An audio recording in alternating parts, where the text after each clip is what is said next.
Donc,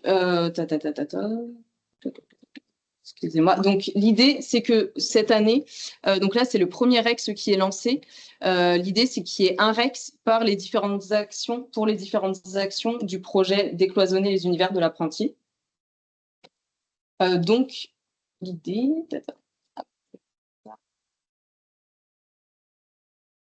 Excusez-moi, je découvre un peu l'outil en même temps. Je suis vraiment désolée. Hop, je vais mettre une recherche visuelle.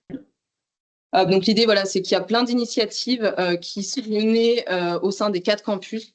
Et par ces témoignages et les échanges qu'on pourra avoir ensemble, l'idée, c'est d'en faire un voyage collectif, qui est la nouvelle identité de Fiminov.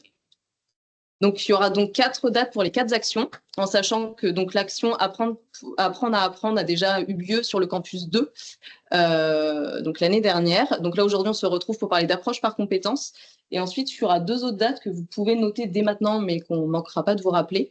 Donc sur la RSE en pédagogie, qui se tiendra le 7 octobre à Granville, et le 18 novembre sur l'apprentissage des gestes professionnels en alternance, donc l'action dont je vous ai parlé, pour laquelle je suis pilote. Ça, au campus de Cherbourg. Donc aujourd'hui, on parle d'approche par compétences. On va beaucoup en parler, vous allez beaucoup m'entendre le dire. Pour chacune des actions, il y a une personne de Fiminov qui en est référente. Donc plutôt que de la paraphraser, je vais laisser parler Julie Lemonnier de cette action dont elle est donc référente. Je suis là. Je ne sais pas si tout le monde m'entend. Vous m'entendez ou pas? Est-ce que quelqu'un peut ouvrir son micro pour bien nous confirmer qu'il nous entend? Parce que je suis plus loin et je parle moins fort. Alors, on t'entend du coup, Julie. D'accord. Merci, Lucas. Donc, moi, je suis Julie Lemonnier, pour ceux qui ne me connaissent pas. Je suis chargée de projet pédagogique et numérique au sein du FIM, donc au sein du service Fiminov.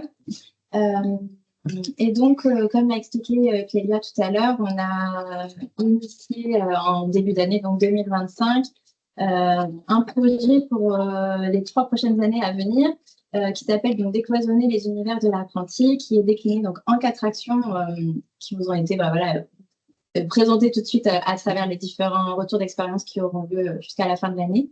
Moi, je suis en charge donc de cette belle thématique qui est l'approche par compétences. Alors, quand je dis je suis en charge, je coordonne, mais je ne travaille pas toute seule, je suis référente. Pour replacer l'idée de l'approche compétence quand même dans son contexte, le projet initial était donc de trouver des méthodes pour décloisonner les univers de l'apprenti, donc de supprimer un peu les barrières qui peuvent être levées entre le CFA, le centre de formation, l'entreprise, puisqu'on travaille beaucoup pour la pédagogie de l'alternance, et aussi faire un lien et un pont avec l'univers plus personnel de l'apprenant. L'approche par compétence, je ne sais pas si ça parle à tout le monde, mais en tout cas, l'idée, c'est de pouvoir, à travers cette démarche-là, intégrer la notion de compétence, avoir un peu le réflexe compétence au cœur de nos préoccupations de formateurs, que ce soit dans la préparation de nos séances de cours, dans la planification, dans le face-à-face pédagogique et aussi dans l'évaluation, toujours avoir cette idée de compétence, c'est-à-dire aider en tout cas, en tant qu'apprenant, de savoir identifier ce qu'on est en train de faire, de comprendre en quoi ce que j'apprends va être utilisé en situation professionnelle, mais également donc décloisonner dans le sens où les compétences qu'ils peuvent avoir dans leur vie personnelle, se rendre compte des compétences qu'ils peuvent avoir et de se rendre compte aussi de l'impact que ça peut avoir dans leur vie professionnelle. Et donc, nous, notre rôle en faisant partie de l'équipe pédagogique, c'est pouvoir les accompagner sur savoir identifier ce qu'ils sont en train d'apprendre, à quoi ça va leur servir, mais aussi savoir où ils en sont, savoir où j'en suis dans mon processus d'apprentissage et ce qui me reste à apprendre. Donc, vraiment les accompagner du début jusqu'à la fin avec cette dimension compétence et cet aspect professionnel, en tout cas. Je prends un exemple que Sarah a donné tout à l'heure.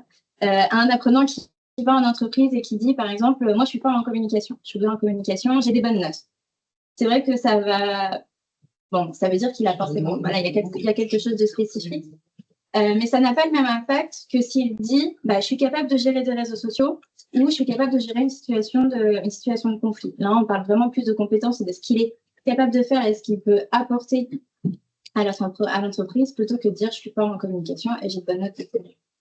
Donc, je conclurai là-dessus et je laisse. Merci beaucoup, Julie. J'ai bien fait de te laisser parler. Je t'avais dit que tu présenterais bien mieux que moi cette action.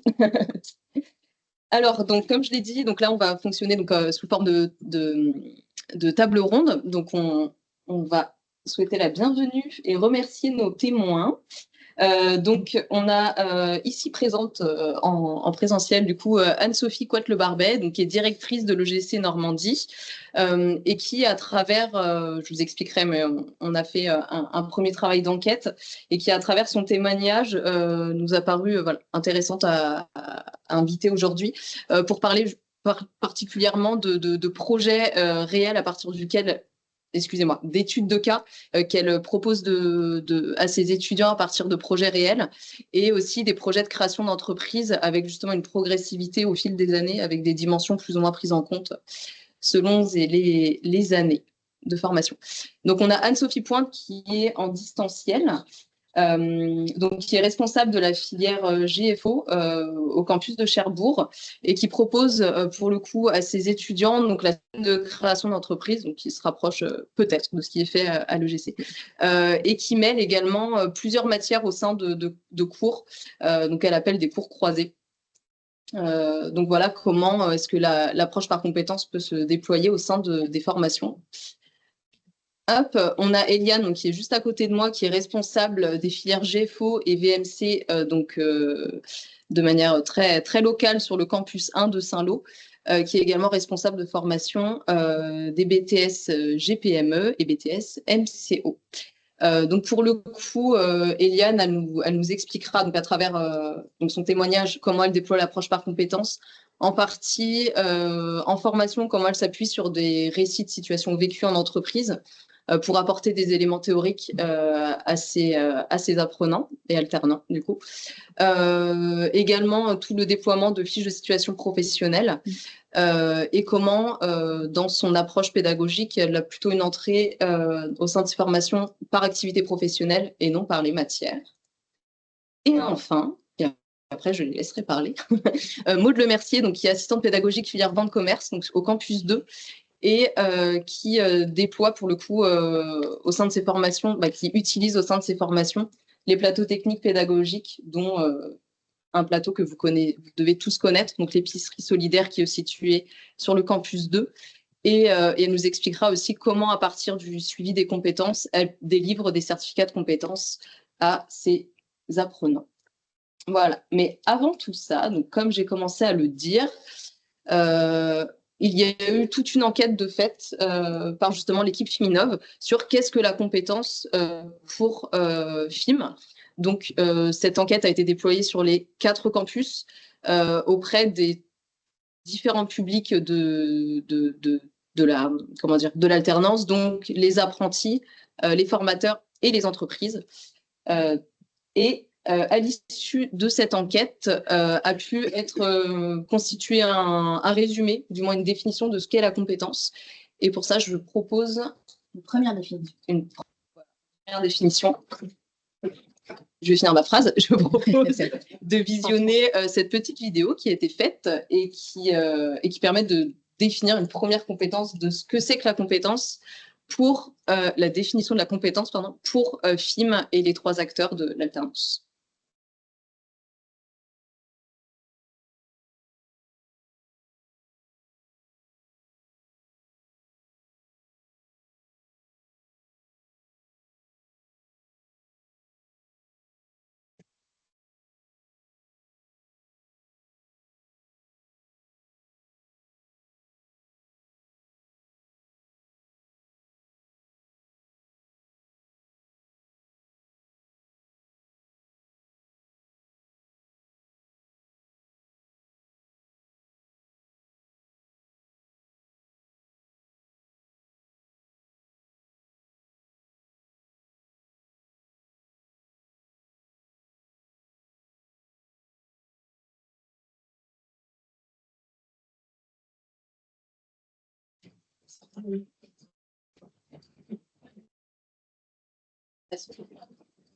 Si.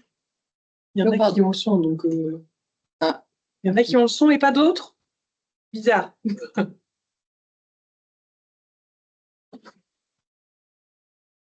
Ah, puis il y a un problème de son. Faut activer là-haut, tu sais.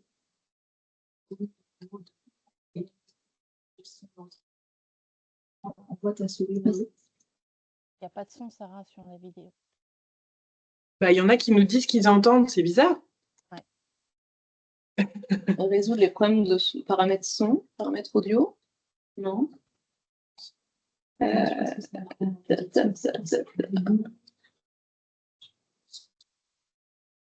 Excusez-nous, on essaie de résoudre les problèmes de son. Merci de nous l'avoir signalé. Hop, si quelqu'un peut venir nous aider, si possible.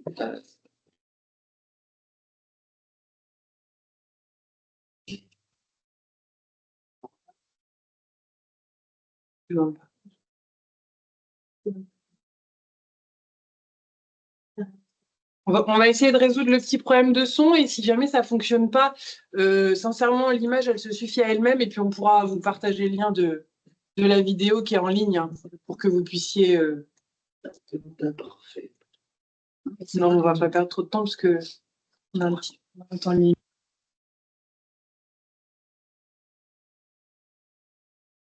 Je vois le bouton, mais ouais, il ne veut pas le bouton ne veut pas. Ouais. Bah, sinon, je peux faire la voix off en live. Hein. C'est ma voix qui est dessus. Non, mais sinon, oui, comme tu disais, Sarah, je pense que l'image Oui, l'image, elle-même. voilà. Et... très bien, mais sinon, franchement, sur les images, on arrive à comprendre. Et on vous enverra la vidéo dans un second temps. Ouais. Vous pourrez la visionner avec la voix off.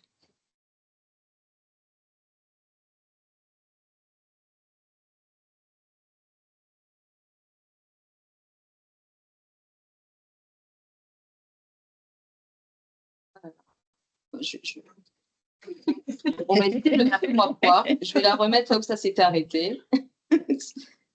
Hop. Comment on fait? Oui, je suis pas sûre de pouvoir. Non. Ah là là là là. On va y arriver. On va représenter tout le monde. Mais plus rapidement. Voilà.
Donc, pour les personnes qui ont entendu, c'est pas grave, il y a de l'écho maintenant.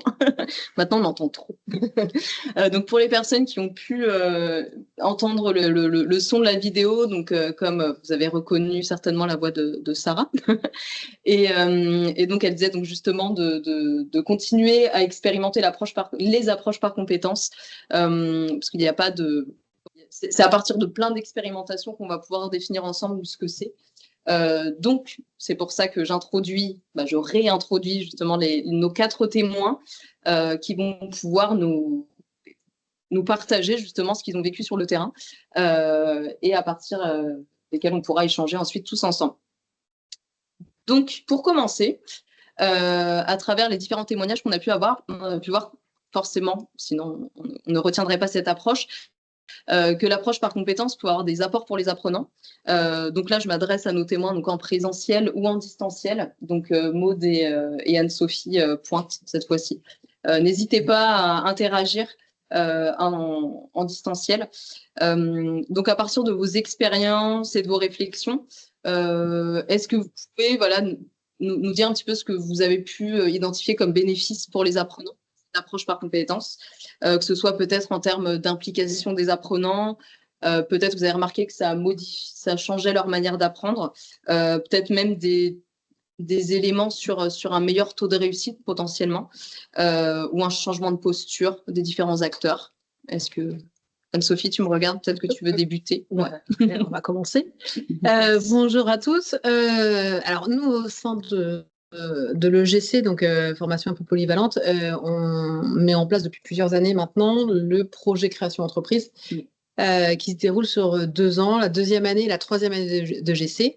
Et en fait, l'objectif, c'est en groupe, de monter un projet fictif de création entreprise. Donc, en fait, qui va reprendre toutes les données qu'ils ont appris depuis la 1re année jusqu'à la 3e année, puisque la 2e année, en fait, ils vont travailler exclusivement.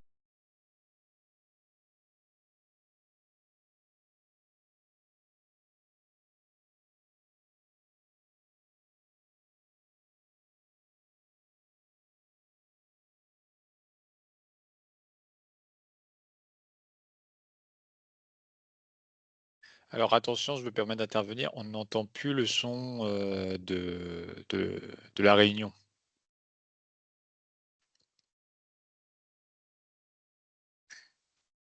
Ton micro est coupé, Clélia. C'est bon, vous entendez C'est ou bon, pas là? c'est bon. Ok, il s'est coupé, désolé. Je la refais. Ouais, je crois que ça a coupé une phrase. Une seule phrase. Ah, donc vous entendiez avant? Vous m'avez entendu poser la question ou pas? Pour savoir Oui, à ça a partir de... coupé 30 secondes, quoi. Oui, c'était juste sur ce que disait Anne-Sophie sur le projet de création d'entreprise sur 2 ans, et après ça s'est arrêté. D'accord, ok, ça marche. ça va. Bah, Ok. Donc sur les 2 ans, donc ils travaillent sur la 2e année, sur leur 1re année, mais en 2e année de GC, sur la partie communication, la partie marketing et la partie commerciale, et en 3e année, ils travaillent sur la partie financière et juridique. Passer à la fin devant un jury de professionnels pour voir la viabilité du projet. En fait, ce que ça leur apporte concrètement, c'est comment mettre en place et quelles sont les démarches aussi pour une création d'entreprise. Donc, tout ce qu'ils ont vu dès la 1re année de GC, que ce soit en marketing, communication et j'en passe, en fait, ils vont le mettre en pratique sur ce projet-là.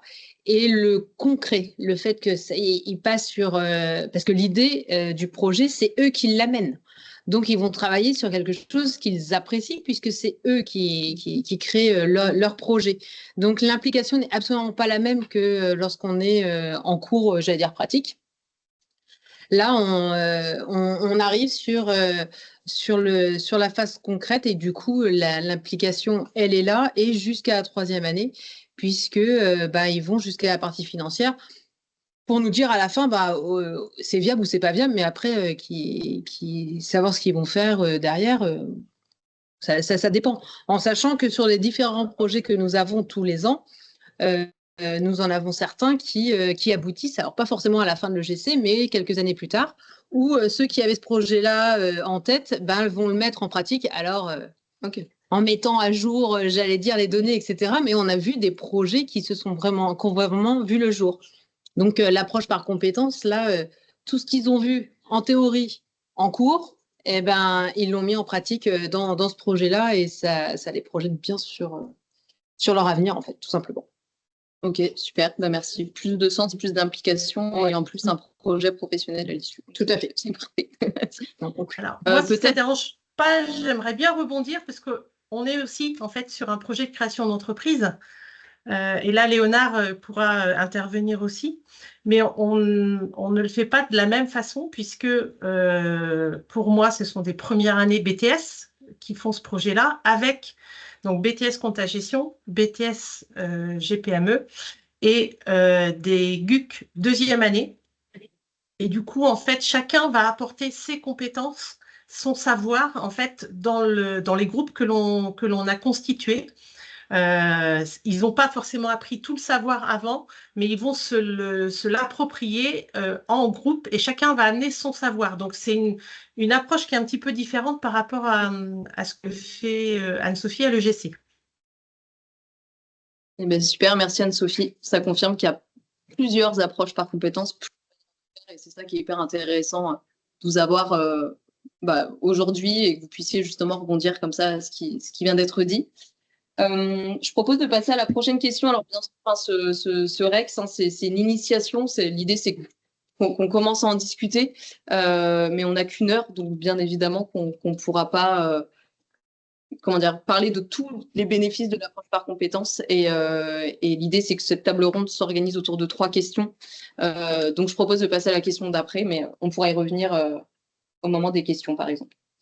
Donc, par rapport à tous les différents témoignages qu'on a pu recueillir lors de la première enquête exploratoire qui a été menée l'année dernière, dans les témoignages des formateurs, on remarque qu'il y a quelque chose qui est assez transversal, comme quoi c'est une approche qui favoriserait les liens, donc qui favoriserait les liens entre le centre de formation, le CFA, et l'entreprise, peut-être par la constitution d'un langage commun qui permette de bien communiquer, contrairement aux matières qui sont plus un langage académique et que les entreprises ont peut-être plus de mal à s'approprier. Également d'autres liens entre les différents membres de l'équipe pédagogique qui, plutôt que d'être séparés par matière, là se retrouvent autour de mêmes compétences en disant bah oui, moi je suis représentant de cette matière-là, de cette discipline, et un autre enseignant d'une autre discipline, mais finalement, c'est pour aller vers la même direction, vers le même métier, vers les mêmes compétences. Donc voilà, qu'est-ce que vous pensez de ça, nos témoins est-ce que vous confirmez ce que je dis? Logiquement, oui, parce que dans vos témoignages, vous le disiez, mais est-ce que vous avez des exemples peut-être à nous donner, des anecdotes de ces liens permis par l'approche par compétences? Voilà, j'ai pas envie de donner la parole, je préfère que vous la preniez. Donc peut-être. Alors moi, je pourrais prendre la parole si Eliane, vous vouliez bien. Donc en fait, moi, je travaille sur deux formations différentes, le BTS GPME et le BTS MCO. Et en fait, nos référentiels, enfin les derniers référentiels applicables ont été déclinés déjà en approche compétences. Et donc du coup, on est à même de faire le lien effectivement entre ce qu'ils vivent en entreprise et ce que l'on voit en centre de formation. Et puis, je dirais qu'on développe le référentiel vers l'entreprise également, puisqu'on leur demande également de compléter ce qu'on appelle le livret de liaison numérique avec toutes les compétences que l'on a identifiées. Et donc, en fait, on fait le point avec l'apprenant sur ses compétences acquises, avec le formateur sur les compétences acquises et avec l'employeur sur les compétences acquises en entreprise. Et sur le BTS GPME, en fait, les élèves ont un passeport de compétences numériques à compléter. Ils doivent dire effectivement quelles compétences ils ont acquises, où est-ce qu'ils les ont acquises. Est-ce qu'ils les ont acquises à l'école, est-ce qu'ils les ont acquises en entreprise, etc. Ou est-ce qu'ils les ont acquises avant. Voilà. Et donc, effectivement, le lien, il est tout trouvé, quoi. Enfin, voilà. Ça décloisonne bien, là, pour le coup. C'est bien que ce soit l'action 1. Ok, merci beaucoup, Eliane. Peut-être Maud, qui n'a pas encore parlé, est-ce que tu aurais quelque chose à dire par rapport à ça? Tu as le droit de me répondre. Oui, bon. Alors moi, j'interviens davantage sur l'infrabac, donc c'est bien, ça permet cette approche. Donc nous, c'est vrai que notre plateau technique sur le campus 2, ça va être pédagogique. Donc, forcément, l'approche par compétences, il favorise le jeune, l'entreprise et aussi nous, centre de formation, puisque technique, on peut en fait venir en complément de ce que en entreprise. Donc, comme tout le monde, on a une grille. Et c'est vrai que avec le jeune, déjà, il peut les compétences qu'il a. Est-ce qu'il peut aller? C'est pas le cas. Nous, on va lui faire en priorité justement au CFA. D'autres petites méthodes aussi, par exemple, quand on va aborder une compétence au stage d'après,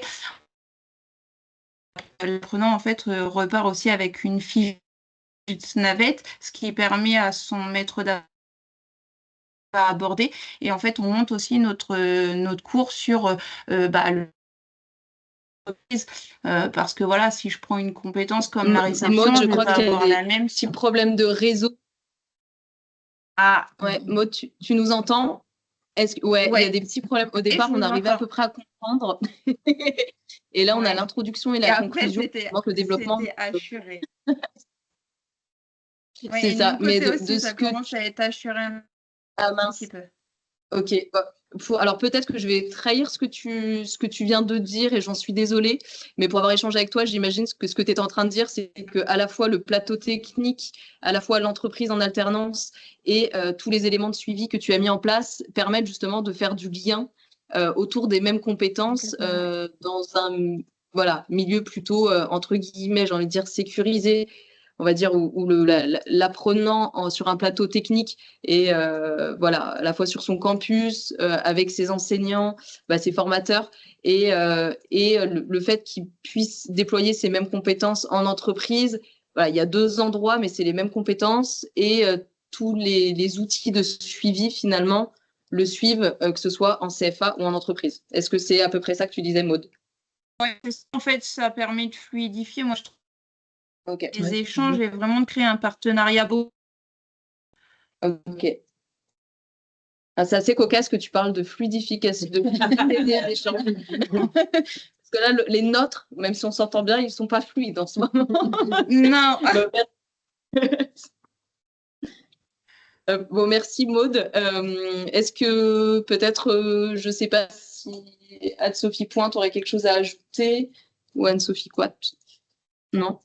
Anne-Sophie au carré. Voilà. Il y a des choses. Anne-Sophie, je te laisse la parole. Oui, je suis en train de chercher. En fait, nous, les liens qui ont été faits, c'est pas forcément entre l'entreprise. Alors, ce qu'a dit Eliane, on a la même chose en fait à Cherbourg sur le BTS GPME. Donc, oui, je suis entièrement d'accord avec elle. Mais moi, ce que j'ai remarqué souvent, c'est que, alors, je l'ai remarqué dans une vie antérieure que j'ai eue, c'est-à-dire que moi j'ai fait à un moment donné des bilans de compétences et je me suis aperçue que toutes les personnes que j'ai eues en bilan de compétences ne parlaient pas de compétences. Pour eux, ils n'avaient plus de compétences. En fait, ils ne savaient pas ce que c'était et se retrouvaient en fait sans aucune compétence, alors qu'il y a des compétences transverses qui pourraient être utilisables un peu partout. Et par contre, voilà, ça, c'était une petite remarque par rapport à ça, puisqu'on s'aperçoit que les personnes n'ont pas toujours la conscience des compétences qu'ils peuvent avoir. Okay. Et je pense que c'est aussi notre rôle, nous, au centre de formation, de pouvoir leur dire, voilà ce que vous avez acquis comme compétences. Ok, donc plutôt qu'ils sachent ce qu'ils savent faire, pardon, justement, plutôt qu'ils sachent leur connaissance, on va dire, ce qu'ils connaissent comme connaissance, c'est pas très français comme phrase, ils vont voir directement ce qu'ils sont capables de faire avec finalement, et donc ça les valorise en ce sens. C'est ça que tu veux dire, Anne-Sophie? C'est ça, tout à fait. Et je peux rebondir sur le BTS GPME, effectivement, les élèves sont à même sur une épreuve bien spécifique, d'expliquer et de mettre en avant les compétences. Donc, on doit les accompagner effectivement pour qu'ils apprennent à nommer ces compétences et être sûr que c'est une compétence et le dire, quoi. Voilà. Okay. C'est une compétence en soi de savoir reconnaître ses compétences. Oui, c'est ça. Il est peut-être un peu tard là-bas. Oui. Merci beaucoup. Et la dernière question que je vais vous adresser, ça va concerner l'évaluation, qui est souvent une question vive quand on parle d'approche par compétence, parce que, on l'a bien compris, les différents apports, souvent assez convaincus sur les bénéfices que ça peut avoir pour les apprentis et également pour justement la pédagogie de l'alternance, en voyant les liens qu'elle peut permettre de créer entre les différents univers de l'apprenti. Après, l'évaluation de la compétence, là, souvent, c'est quelque chose qui questionne plus. Alors, non pas parce qu'on la remet en question, mais plutôt sur qu'est-ce qu'on évalue, comment on le fait, est-ce que la compétence, elle est visible, comment est-ce qu'on peut la voir, quels sont les différents éléments qu'on peut visualiser, qu'on peut, détecter, on va dire, chez l'apprenti. Qui doit évaluer? Est-ce que c'est l'apprenti lui-même? Est-ce que c'est le formateur? Est-ce que c'est le tuteur? Et surtout, comment est-ce qu'on fait et à quel moment on le fait? Ça peut être à quel moment, au singulier ou au pluriel. Voilà, je vous laisse de la même manière que les deux précédentes questions, nous parler de vos réflexions, ce que vous avez pu tenter, qu'est-ce qui a fonctionné, qu'est-ce qui n'a pas fonctionné, les difficultés que vous pouvez relater. Et voilà, je vous laisse la parole à ce propos. Moi, je veux bien commencer. Alors, nous, l'évaluation, elle se fait de façon différente. Alors, on a un livret de compétences, donc une nominative, avec toute une liste de compétences. Donc, on leur demande en fait de s'auto-évaluer. Alors, c'est pas une note qu'ils se mettent, mais plutôt pour qu'ils valident si, selon eux, la compétence est maîtrisée, satisfaisant ou s'ils l'ont acquise. Nous, côté l'observer en situation, ce qui va nous permettre en fait de valider ou non son auto-évaluation, parce qu'il faut savoir aussi que certains jeunes vont se surévaluer. Donc voilà. Et puis ensuite, on a aussi l'évaluation le tuteur, donc via des visites, des évaluations. Donc pour ça, on s'aide des grilles, hein, du référent, par aussi des mises en situation, l'observation justement technique. Et après, quand nous, c'est nos formations infrabac sont bien souvent dispensées en fait, à chaque fois qu'une compétence est travaillée, elle peut être évaluée. Donc, même classe, en fait, les jeunes ne vont pas acquérir la même compétence en même temps, puisque individualisé. Après, à mi-parcours, bien souvent, avec le jeune et l'entreprise, parce qu'il faut qu'on vérifie quand même que au final, il ait réussi justement à acquérir toutes les compétences. Et puis, on fait ce qu'on appelle un conseil d'harmonisation où on met à plat tous les CCF écrits oraux qu'il nous aura rendus, ainsi que l'épicerie. Et en fait, on donne un profil. Ok, merci Maud. Alors, là, c'était chouette parce qu'on avait les mots-clés, j'ai l'impression, qui nous ont permis de comprendre ce que tu nous disais et ça a moins bugué qu'avant. Merci beaucoup, Maud. Ah, ok. J'avais une question qui m'était venue, mais je l'ai perdue en me concentrant. Vous avez peut-être d'autres choses, Anne-Sophie, Eliane Nous, sur l'évaluation des compétences, effectivement, on fait la même chose. On s'appuie des grilles du référentiel. Alors, sur la partie plus apprentissage, qui évalue, j'allais dire, il y a l'auto-évaluation de l'apprenti, et puis il y a l'évaluation de l'entreprise, qui ne sont pas forcément toujours alignés de la même façon. ils n'ont pas la même vision, en tout cas, des choses.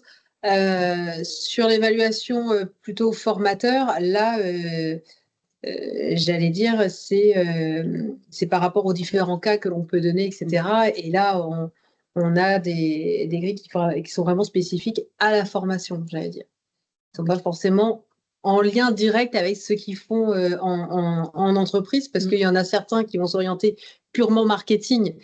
Et quand ils sont évalués sur le marketing, ça va, ça fait le lien. Et puis, il y en a d'autres en apprentissage, ils sont uniquement sur de la compta. Et la partie marketing, ils ne vont pas la faire sur l'entreprise. Donc là, on est vraiment sur 2 évaluations vraiment purement formateurs. Mais merci Anne-Sophie, parce que tu m'as fait retrouver ma question. C'est bien. Sur le fait justement que l'auto-évaluation par l'apprenti et les évaluations par les tuteurs peuvent être différentes, les résultats des 2 évaluations peuvent être différentes. Est-ce que vous avez remarqué que ça pouvait permettre, là je prends un peu ma casquette pédagogie de l'alternance, qui m'intéresse particulièrement, est-ce que vous avez remarqué que ça permettait d'avoir un échange, justement une opportunité d'échange entre le tuteur et l'apprenti qui est pour le coup... Alors, je peux répondre. Oui, vas-y. Donc, nous, effectivement, on met ça en avant, c'est-à-dire que on complète le livret de liaison numérique. Voilà, donc on demande à l'apprenant on passe en revue toutes les compétences liées au référentiel. Il donne aussi son avis par rapport à cette compétence-là. Est-ce qu'il la réalise en autonomie? Est-ce qu'il a besoin d'être encore tutoré ou est-ce que c'est quelque chose qu'il n'a pas vu? Après, on prend contact avec le tuteur et on demande au tuteur effectivement de compléter également, et on dit aux jeunes et aux tuteurs que voilà, ils s'appuient sur ces éléments-là pour justement faire un point à un instant T. Ok, bon, super. Alors, ça ne fonctionne pas toujours, mais on tend vers ça. Au moins, la discussion peut permettre justement d'être un levier d'apprentissage et de revoir certaines... C'est ça, parce que l'élève peut se dire, si, moi je gère en autonomie, je sais faire, etc. Et puis le tuteur peut dire, non, on a vu cette partie-là, mais il reste encore des choses à découvrir. C'est un bon support à discussion et pour pas dire de gros mots, à réflexivité. Hop, merci. Peut-être Anne-Sophie Pointe, tu aurais quelque chose à ajouter? Pas forcément. T'as pas ton micro, Anne-Sophie. On ne t'entend pas, t'as pas ton micro. Désolée. Un peu à contrario, c'est-à-dire que sur, entre autres, le BTS-GPME qu'on a en commun avec Eliane, en effet, c'est assez facile en fait qu'il s'auto-évalue et qu'il puisse s'évaluer avec le tuteur, ça pose aucun problème. Sur le BTS compta-gestion que l'on a, c'est un petit peu plus compliqué parce que le référentiel n'a pas beaucoup bougé. On a encore des anciennes méthodes qui ne sont plus du tout appliquées en entreprise. Par contre, nous, on a l'obligation en fait de leur apprendre ces méthodes-là. Et du coup, les tuteurs ne les comprennent pas ou plus, en fait, en disant mais pourquoi vous leur apprenez ça? Parce que en entreprise, ce n'est plus du tout appliqué. Et du coup, c'est un peu compliqué. L'évaluation est un petit peu compliquée dans ces cas-là avec le tuteur. Parce qu'on n'est plus du tout sur les mêmes... en fait, ce qui est appris en cours n'est pas forcément ce qui est appliqué en entreprise, ou en tout cas, il y a un décalage. Et du coup, ça peut rendre un peu plus complexe les choses pour évaluer justement les compétences. Ok, ça marche. Merci beaucoup. Je vois l'heure tourner et je me dis, on va peut-être donner la parole aux invités. Donc, peut-être que vous avez des questions qui sont ici présentes ou les personnes en ligne. Je vous laisse poser vos questions aux témoins ou lancer une discussion de manière ouverte. Alors, discussion courte, parce qu'il nous reste 15 minutes, mais comme je le disais, c'est une occasion d'initier une réflexion, mais qui pourrait être poursuivie plus tard. Julie. Non, mais c'était juste pour rebondir sur ce que disait Anne-Sophie Pointe tout de suite. Quand tu dis qu'ils ne font pas le lien avec les éléments du référentiel, est-ce que tu parles du livret de liaison numérique ou pas du tout? Est-ce que ça se fait via ce biais-là ou pas du tout? Non, ça ne se fait pas par ce biais. Le livret de liaison numérique, pour être très, très honnête, il y a peu de tuteurs qui le remplissent. Parce que l'avantage, entre guillemets, du livret de liaison, c'est que tu définis les activités par rapport au référentiel, mais les activités, elles sont... tu peux les définir par rapport à ce qui est réellement fait en entreprise et plus forcément en lien avec le référentiel. Voilà, c'était juste. Oui, oui. Non, mais c'est en dehors de ça. Je prends pas l'exemple du livret parce que, en effet, on a les livrets, mais c'est clairement, ils sont quasiment, alors je vais faire mais quasiment jamais utilisés par les tuteurs. Donc, en fait, souvent, quand on fait les suivis, ah bon, il y a un livret? Ben oui, on vous a envoyé des codes, vous avez tout, on vous a donné l'information, enfin, mais ils leur découvrent et quand on fait le deuxième suivi, ils leur découvrent encore. Donc, alors qu'on leur a parlé au premier suivi. Donc, en fait, voilà, pour certains tuteurs, c'est pas quelque chose qui est intuitif et en tout cas, ils ne voient pas l'intérêt du truc pour l'instant. Mais c'est peut-être qu'il faut qu'on l'améliore aussi. Hein. En effet, je suis assez d'accord avec toi. Peut-être qu'on peut l'améliorer. Merci. Et j'avais une deuxième question, si je peux enchaîner. Bah oui. C'était pour rebondir sur ce que disait Maud tout à l'heure, enfin en tout cas sur des mots que j'ai compris de Maud parce que la connexion n'était pas terrible, où tu disais que les apprenants donc pouvaient s'auto-évaluer et dire dans quelle mesure cette compétence est anticipée, à vue, réalisée et maîtrisée. Est-ce qu'il y a beaucoup d'apprenants qui s'auto-évaluent, est-ce qu'ils le font régulièrement, de dire qu'ils ont la maîtrise d'une compétence? Parce que j'ai l'impression qu'il y a une sorte de frein un peu qui les empêche de dire qu'ils maîtrisent vraiment quelque chose, surtout quand ils sont encore en situation de formation. Je sais pas si Au début, là, par exemple, les premières années, ils ont intégré les premières années, ils vont avoir tendance à se sous-évaluer. Donc, c'est vrai que quand je regarde un petit peu leur notation, c'est vrai que je vais reprendre quoique je ne modifie pas tant que ça. Les deuxièmes années, non, ça va. Je considère que j'ai maîtrisé. Ouais, donc, c'est qu'ils sont bien accompagnés. Non, mais dans la définition de leurs compétences et savoir voilà, sur quoi ils se positionnent. Parfois, ils manquent de confiance aussi, donc ils ont peur aussi. Ok, et est-ce que du coup, vous l'utilisez comme outil pour justement leur permettre de prendre confiance en eux et au fait d'être capable de se valoriser? Ça me vient comme ça. Est-ce que vous avez ces échanges-là avec les apprenants? Fait forcément le point, parce que quand ils n'ont pas du tout et puis ils le voient en fait parce que au tout début, vous en fait au départ le livret de compétences en fait c'est simplement des chiffres 1, 2, 3, 4. Au fur et à mesure, moi je le mets sur un tableau Teams, donc ça apporte des couleurs.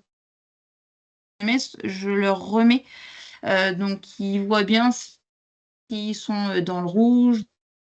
Là, ils savent très bien que la compétence, elle n'est pas encore acquise, donc en priorité.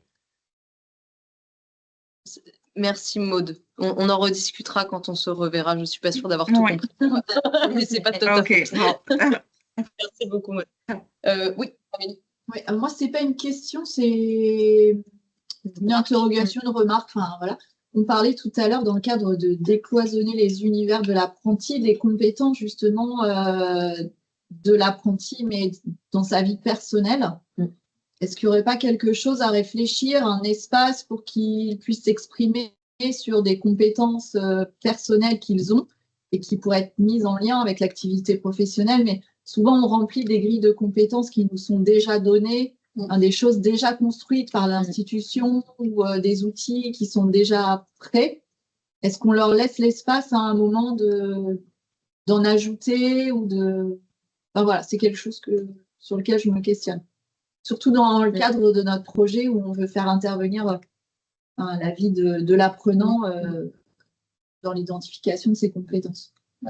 Il y avait un peu ce projet aussi, alors j'en reviens au référentiel, mais de pouvoir ajouter dans les cahiers de texte, etc., des choses dans les activités, je crois. Je reviens sur mon livret des zones numériques, mais dans les activités, des compétences plus comportementales ou de savoir-être, ou des choses comme ça, qui sont pas dans le référentiel de formation et qui sont pas évaluées, mais qui sont primordiales, en fait, aussi bien au CFA qu'en entreprise. Ça, je sais que c'est des choses qui se font dans certaines... Alors, ça ne répond pas à la question d'Amélie sur leur espace d'expression, enfin, la possibilité à eux de s'exprimer sur d'autres compétences, mais il y a aussi des choses un petit peu à côté qui se font, qui sont à côté des référentiels. Et en même temps que je le dis, je réponds à moi-même. On a aussi pour ça les bases, finalement, au film, qui leur permettent quand même de valoriser certaines compétences personnelles, comme l'engagement dans un projet, s'ils sont dans une association. On leur présente comme ça en début d'année en disant lors du film. Et peut-être que là, il faudra renforcer ça. Je sais pas si peut-être qu'il y a des formateurs qui sont là connectés qui le font déjà. En tout cas, j'ai eu vent dans certaines écoles de commerce justement où c'est quelque chose qui est proposé, où justement les engagements typiquement en association, s'ils ont à gérer un projet par exemple en association, ils vont pouvoir valider certaines de leurs contenus de formation juste en apportant la preuve qu'ils ont déployé ce type de projet et qu'ils ont répondu donc aux compétences de leur référentiel de formation. Et finalement, ils sont presque dispensés de le faire en formation parce qu'ils l'ont fait à l'extérieur du centre de formation ou de l'alternance. Donc ça demande, là en le disant, on se rend compte des dérives que ça peut avoir, etc. Ça demande un vrai cadrage, mais c'est des choses qui sont faites dans des institutions. Sur les référentiels. Sur les référentiels BTS, ça existe. C'est-à-dire qu'il y a une option qui s'appelle engagement. Après, alors, c'est pas à la place de. C'est en plus de l'épreuve. Effectivement, ça leur permet de développer les compétences acquises à l'école et en association. Je pensais par exemple à la création d'entreprises dont tu parlais, Anne-Sophie, Anne-Sophie. Il peut y avoir un apprenant, je sais pas, dont les parents étaient commerçants et qui a été baigné dans dans une entreprise. Je dis commerçant, mais dans une entreprise et qu'il ait développé quand même des compétences depuis tout petit dans l'entreprise de ses parents. Tout à fait. Vous avez peut-être rencontré ça déjà? Oui, parce qu'on a quand même beaucoup qui proviennent, en tout cas, de parents qui ont soit un domaine commercial ou une entreprise, et forcément, ils sont baignés dedans depuis qu'ils sont tout petits. Donc, ça joue forcément sur leur projet et leur motivation. La motivation n'est absolument pas la même à partir du moment où ils ont été baignés dedans. C'était tout petit. Alors, étant donné qu'on propose un modèle hybride, et que ça porte son lot de déconvenus, comme vous avez pu le voir sur le son, par exemple. Est-ce qu'on pourrait avoir une petite question à distance? Voilà, je vous donne la parole, les formatrices et formateurs qui sont peut-être sur les autres campus. Est-ce que vous aurez une question ou une réflexion? Si vous n'osez pas prendre la parole, vous pouvez aussi poser dans le chat et on va le lire à voix haute. Merci Sarah de le rappeler. Hop, bon, si ça ne vient pas, je vois l'heure qui tourne. Il reste 5 minutes en plus. Hop. Donc, ce que je vous propose, c'est tout de même de parler, mais à travers ce WooClap. Donc, pour les personnes qui sont présentes dans l'amphithéâtre, vous pouvez scanner ce petit QR code qui va vous amener directement sur la page dédiée à notre conclusion participative. Et pour les personnes qui sont en distanciel, vous pouvez vous connecter, ouvrir l'onglet, le site WooClap, et ajouter le code de l'événement qui est Rex APC. Voilà.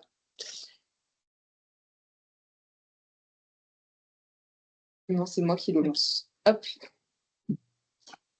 J'aurais dû prévoir une petite musique ascenseur. Et je lance l'événement. Ouais, je peux tenter, ouais. Donc là, l'idée, c'était plutôt que de faire une conclusion et de continuer à parler. C'était de vous donner l'opportunité de la faire. Et donc, à l'issue de ce retour d'expérience, donc j'en profite pour remercier à nouveau nos témoins, de nous partager une idée que vous souhaitez mettre en place dès demain, dès le trimestre prochain ou dès l'an prochain. La décennie prochaine, je ne l'ai pas proposé parce qu'on va essayer de mettre l'approche par compétences en place assez rapidement tout de même.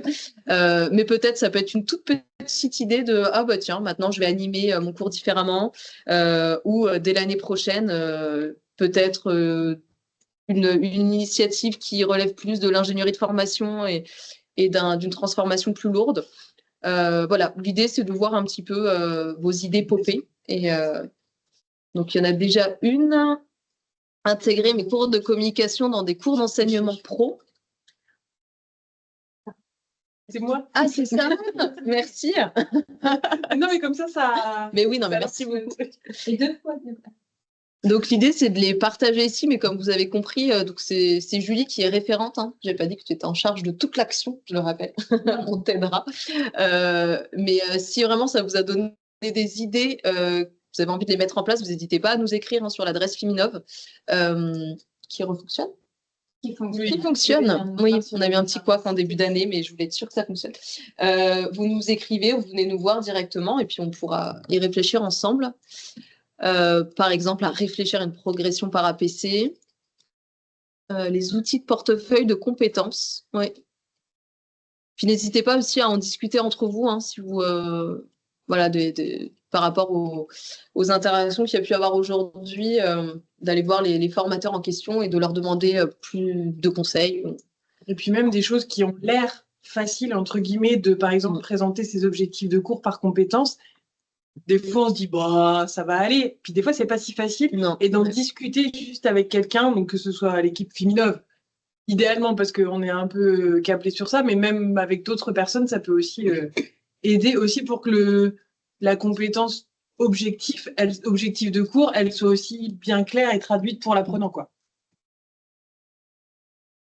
C'était écrit d'ailleurs. Développer la notion, non.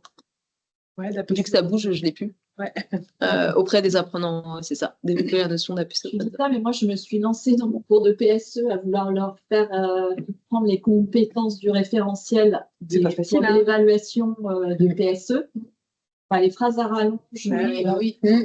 analyser et machin et tout. Enfin, on a passé du temps à voir déjà ce que ça voulait dire, ces mots-là. Ouais, c'est ça. Traiter une information, oui, c'est quoi traiter une information? C'est ça. Donc, c'est effectivement ce qu'on avait fait également sur le BTS GPME. On avait pris les formulations du référentiel et on s'est aperçu qu'effectivement, c'était très compliqué pour trouver la compétence. Donc, on est en train d'y réfléchir pour simplifier le vocabulaire et que ce soit compréhensible par les élèves, mais aussi par les tuteurs. Il va y avoir des ateliers de sur l'approche par compétences et tout ça, parce que j'ai vu dans les réponses, par exemple, de travailler des scénarios collectifs, tout ça. Donc, voilà, vous inquiétez pas. Là, c'est un peu une des premières étapes sur ce déploiement de l'approche par compétences, mais dans ce que vous avez mis dans le book lab, il y a des choses qu'on a déjà un petit peu prévues, donc il y a des choses qui vont arriver aussi, mais n'hésitez pas à nous contacter pour que ça aille plus vite. Si ça va pas assez vite pour vous, c'est avec plaisir. On accélère. On accélère la pédagogie. Non, l'idée, c'est bien démêler des choses. On l'a fait un peu avec Eliane, Eliane et Marine, sur GPME. Et Anne-Sophie Pointe aussi. Et on aime bien un peu démêler. Yes, c'est là qu'elle est en train d'écrire. Hop. Alors, il est 30, donc on va être ponctuel aussi sur la fin pour vous laisser vaguer à d'autres activités. Merci vraiment à tous d'avoir été présents aujourd'hui en ce contexte de rentrée, je le rappelle, qui est très dense, on le sait, et je trouve que vous étiez assez nombreux. Donc du coup, vous avez mis la barre haute. Donc on vous attend tous le 7 octobre pour parler de RSE en pédagogie. Donc pour nous, c'est important que, même si on est centré sur le campus 1 de Saint-Lô, de venir également dans vos autres campus. Donc ça sera toujours disponible. Les règles seront toujours accessibles par visio. Donc la prochaine fois, on sera sur Granville.